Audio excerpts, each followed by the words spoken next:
Muy buenas familia, ¿qué tal? Yo encantada de que me acompañéis un día más en el canal. Bueno, hoy os traigo un caso que en el año 2008 dejó estremecido a todo un país.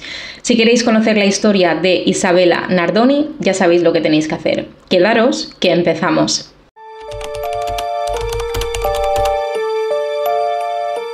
Y bueno, mi gente bella, antes de empezar con el caso de hoy, os pediría que si os gusta mi contenido os suscribáis al canal, le deis like, activéis la campanita en la opción de todas para que os recuerde cada vez que subo vídeos, short, publicación, cualquier cosa. Ya sabéis que yo estoy muy activa en la comunidad de YouTube. Dejarme un montón de comentarios, sabéis que yo os contesto, que os doy corazón. Me encanta leer vuestras hipótesis, debatimos y sobre todo me encanta con el respeto que dejáis vuestros comentarios. Gracias, sois maravillosos. Y si queréis saber un poquito más de mí, os dejaré en la cajita de info el link de mis redes sociales junto a el enlace a mi canal de belleza, porque siempre os digo lo mismo, que no está reñido que os guste la belleza con el true crime. Si queréis echarme una manita, os podéis hacer miembros del canal, donde próximamente empezaré a incluir beneficios para la gente que se haga miembro. Y después de venderos todo lo que os vendo en cada vídeo, pues empezamos con el caso de hoy. Isabella da Oliveira Nardoni nació el 18 de abril de 2002 en Sao Paulo, Brasil, hija de Ana Carolina Cunha da Oliveira y Alexandre Alves Nardoni. Esta pareja se conoció en la secundaria, en el instituto, dijéramos. Se conocieron muy jovencitos y tuvieron una relación aproximadamente de 2 años. Esta relación empezó a torcerse cuando Ana Carolina descubrió que se había quedado embarazada. Alexandre no le hizo mucha gracia esta noticia, ya que él tenía planes diferentes. Él tenía pensado ingresar en la facultad de Derecho, quería ser abogado como era su padre, y el ser padre pues le truncaba un poquito estos planes, aparte de que él creía que eran demasiado jóvenes para convertirse en papás. Esta situación empezó a tensar mucho la relación, tanto es así que Ana Carolina no se quiso ir a vivir con Alexandre. Y aparte ella creía que él le estaba engañando con una chica, por lo que no se fiaba. Ya sabía que esa relación no iba a acabar en buen puerto y prefirió seguir viviendo en casa de sus padres. 11 meses después de nacer la pequeña Isabella, Ana Carolina decidió dejar la relación. Las sospechas que tenía descubrió que eran ciertas. Alexandre había empezado una relación con una chica de la facultad, una chica que estaba estudiando también Derecho y que casualmente se llamaba como ella, se llamaba Ana Carolina. Así que vamos a intentar explicar un poco la historia de hoy sin confundirnos, porque claro, la madre de Isabella se llama Ana Carolina, la madrastra se llama Ana Carolina. No sé cómo lo voy a hacer, porque si os digo ahora que la voy a llamar de una manera y a la otra chica la voy a llamar de otra, y al final seguro que no la llamo de ninguna de las maneras. Entonces voy a intentar que se entienda sin tener que especificar un nombre para cada una. Como bien os estaba contando, Alexandre había empezado una relación con Ana Carolina Jatobá. Esta relación empezó antes de que Ana Carolina tuviera a Isabella, o sea que ella todavía estaba embarazada cuando ellos dos empezaron a tener esta relación. Alexandre y Ana Carolina llegaron a un acuerdo de custodia donde él tenía que pasar 250 reales brasileños cada mes para la manutención de la pequeña y tenía derecho a 2 visitas mensuales, es decir, una vez cada 15 días. Obviamente de esta manutención se hizo cargo el padre de Alexandre hasta que él encontrara un trabajo. Según declaraciones del entorno paterno, es verdad que Alexandre era un padre súper bueno, era súper mimoso con su hija, le encantaba estar con su hija, así que por ese lado no hay ninguna referencia de que él la hubiera tratado mal nunca, ni que no hubiera estado por ella, ni nada de esto. Así que a medida que la pequeña iba creciendo, ellos intentaban tener una relación buena o lo mejor posible por el bien de la pequeña, pero había situaciones en las que, bueno, se iba un poquito de madre, ¿eh? Por ejemplo, hubo una vez que Ana Carolina quiso matricular a la pequeña en una escuela y Alexandre no estaba de acuerdo, por lo que montó un pollo, como se diría aquí en España. Tanto es así que se dirigió hacia la casa de los padres de Ana Carolina, empezó a discutir con ellos, incluso los llegó a amenazar. Esa situación quedó ahí, no fue a más y bueno, dentro de lo que cabe, al final sí que intentaban llevarse bien por el bien de la pequeña, como bien os he comentado antes, pero había situaciones que eran un tanto complicadas. He de recalcar que, según fuentes externas, se dice que Alexandre desde bien jovencito tenía problemas de ira, por lo que cuando algo no le gustaba o algo le sacaba de sus casillas, la forma de expresarlo era con una ira brutal que le llevaba a comportarse de esta manera. Con el tiempo, Alexandre y Jatoba, o sea, la nueva mujer de Alexandre, contrayeron matrimonio y tuvieron 2 niños, Pietro y Kawa. Se mudaron a un edificio de clase media. El edificio se llamaba London y estaba en el barrio de Macei, en el norte de Sao Paulo, si no me equivoco. Si alguien me ve de Brasil, por favor que me corrija si me estoy equivocando. Era un apartamento, como bien os estoy comentando, de clase media. Era un apartamento alto, era un sexto y bueno, pues tenían una comunidad con pista de tenis, jardín, piscina, así que no tenían problemas económicos. A Isabela le encantaba pasar tiempo con sus hermanos. Pietro y Kawa, ella estaba enamorada de sus hermanos, le encantaba pasar tiempo con su padre, pero con Jatoba la relación no era tan idílica como tendría que ser o buena como tendría que ser, ya que ella había desarrollado unos celos enfermizos hacia la madre de Isabela, hacia Ana Carolina. Entonces la presencia de la pequeña ya a ella le resultaba sumamente incómoda, por lo que cuando la niña estaba con su padre casi siempre la retornaba a casa de su madre antes de tiempo. Los abuelos paternos no querían que la pequeña se quedara a solas con Jatoba porque ellos decían que no les daba buena espina, no les gustaba mucho la actitud que veían hacia su nieta. No sé, era extraño y entonces los abuelos evitaban cuando la niña estaba con su padre o cuando la niña le tocaba a su padre que la cría se quedara a solas con su madrastra. Yo supongo que las cosas así malas ya se empiezan a notar desde un principio y los abuelos, pues bueno, ellos no querían que a su nieta le pasara nada y no querían que pasara tiempo a solas con su madrastra. El 29 de marzo de 2008, la familia, después de hacer una visita a los abuelos paternos, se fueron a hacer una compra a un supermercado. Al llegar a casa, Alexandre metió el coche en el garaje y se dio cuenta de que la pequeña Isabela se había quedado dormida en el coche, por lo que decidió coger a la niña, subirla a ella primero al apartamento y dejarla en la cama y luego bajar a ayudar a su mujer con sus 2 pequeños. Así que esto es lo que hizo, cogió a Isabela, la subió, la dejó en la habitación de uno de sus hermanos y bajó a ayudar a Jatoba con la compra y los otros niños. En eso que el vigilante del complejo estaba haciendo su ronda diaria y en un momento dado escuchó un ruido bastante fuerte, fue dirección hacia donde había escuchado ese estruendo y poco a poco cuando se iba acercando empezó a vislumbrar un bulto en un trocito de jardín. Y cuando ya se acercó vio que era la pequeña Isabela. La niña todavía estaba con vida, tenía un hilo de vida. El padre empezó a gritar que llamaran a la ambulancia. La mujer de Alexandre fue la que llamó a la madre de Isabela diciendo que había pasado algo horrible.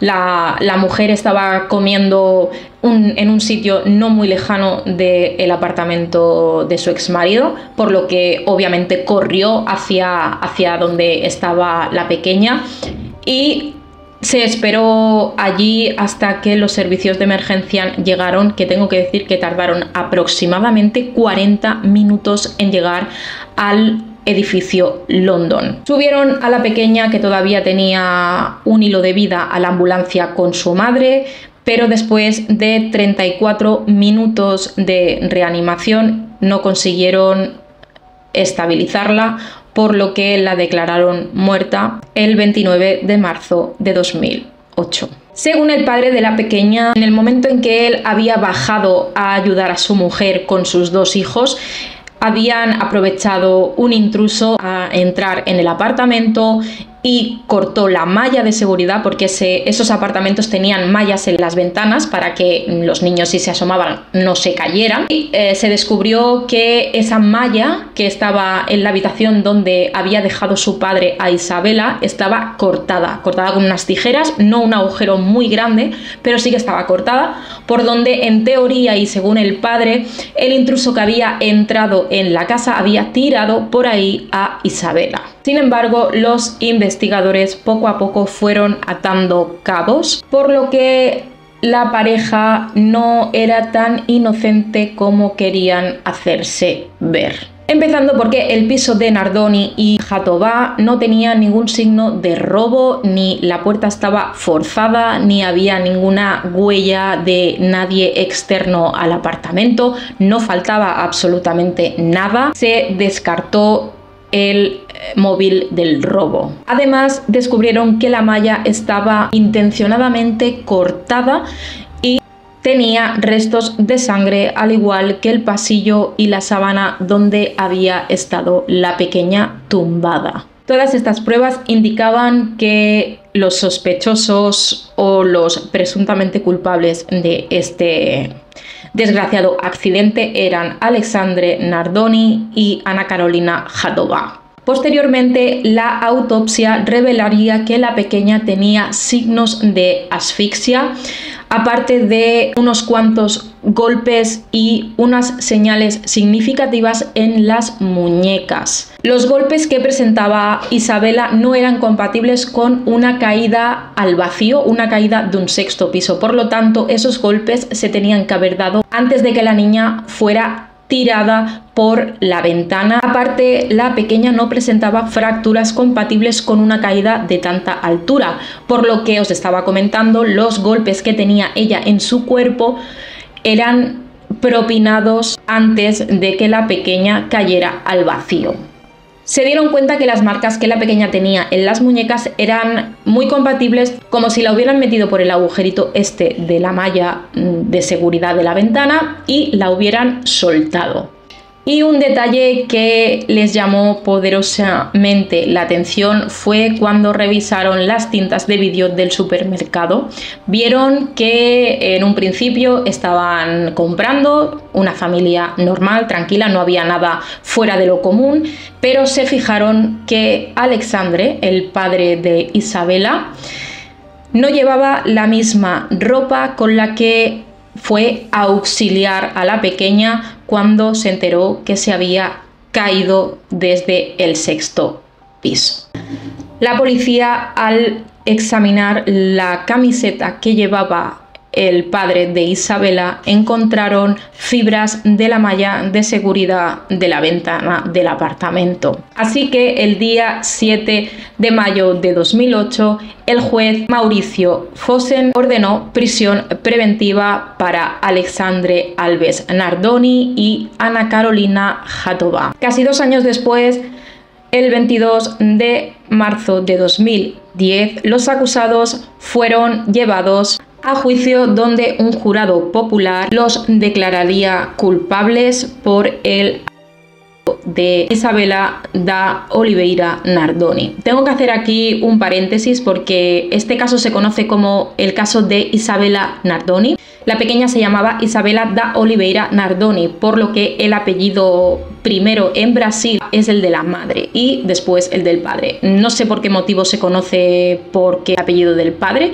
pero que tengáis en cuenta que la pequeña lleva el apellido de la madre primero. Alexandre fue condenado a 31 años, 1 mes y 10 días de prisión por el de su pequeña, y Ana Carolina Jatobá fue condenada por el de su hijastra. a 26 años y 8 meses de prisión. ¿El móvil del crimen, diréis vosotros? Bueno, pues el móvil del crimen se supone que fue los celos enfermizos de la madrastra de la pequeña Isabela. Se dice que cuando la pequeña pasaba los fines de semana en casa de su padre, los vecinos escuchaban múltiples peleas, muchísimos gritos, era constantemente discusiones de Ana Carolina hacia su hijastra.